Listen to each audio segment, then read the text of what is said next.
സംസ്ഥാനത്ത് പനി ബാധിതരുടെ എണ്ണത്തിൽ കുറവില്ല. ഇന്നലെ മാത്രം പനി ബാധിച്ച് 11 പേർ മരിച്ചു. 12,204 പേരാണ് ഇന്നലെ പനി ബാധിച്ച് വിവിധ ആശുപത്രികളിൽ ചികിത്സ തേടിയത്.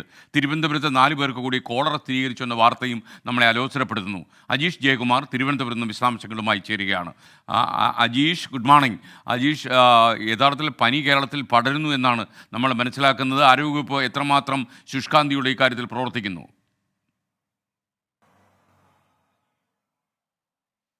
ഗുഡ് മോർണിംഗ് എസ്കാൻ. സംസ്ഥാനത്ത് കഴിഞ്ഞ ഒരാഴ്ചയായി പനിക്കണക്കുകൾ കൂടിക്കൊണ്ടേയിരിക്കുകയാണ്. കഴിഞ്ഞ ദിവസവും പനിയുടെ കണക്ക് പുറത്തുവിട്ടപ്പോൾ 12,000-ലധികം പേരാണ് പനി ബാധിച്ച് സംസ്ഥാനത്ത് വിവിധ ആശുപത്രികളിൽ ചികിത്സയിലെത്തിയത്. തലസ്ഥാനത്ത് 4 പേർക്ക് കൂടി ഇന്നലെ കോളറയും സ്ഥിരീകരിച്ചിരുന്നു. ഇതോടെ കോളറ ബാധിച്ചവരുടെ എണ്ണം 11ആയി. എല്ലാവരും നെയ്യാറ്റിൻകരയിലെ കെയർ ഹോമിലുള്ളവരാണ്.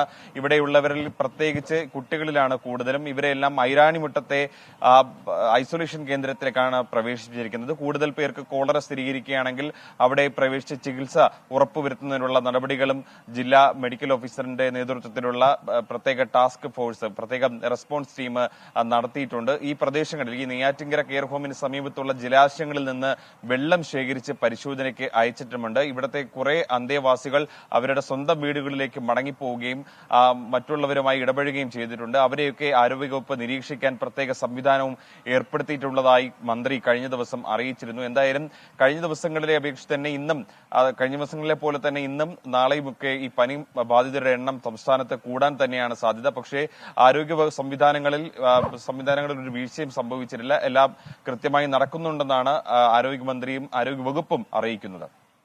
Okay, thank you. നമുക്കൊപ്പം അജീഷ് ജയകുമാറാണ് തിരുവനന്തപുരത്ത് നിന്ന് ചേർന്നത്.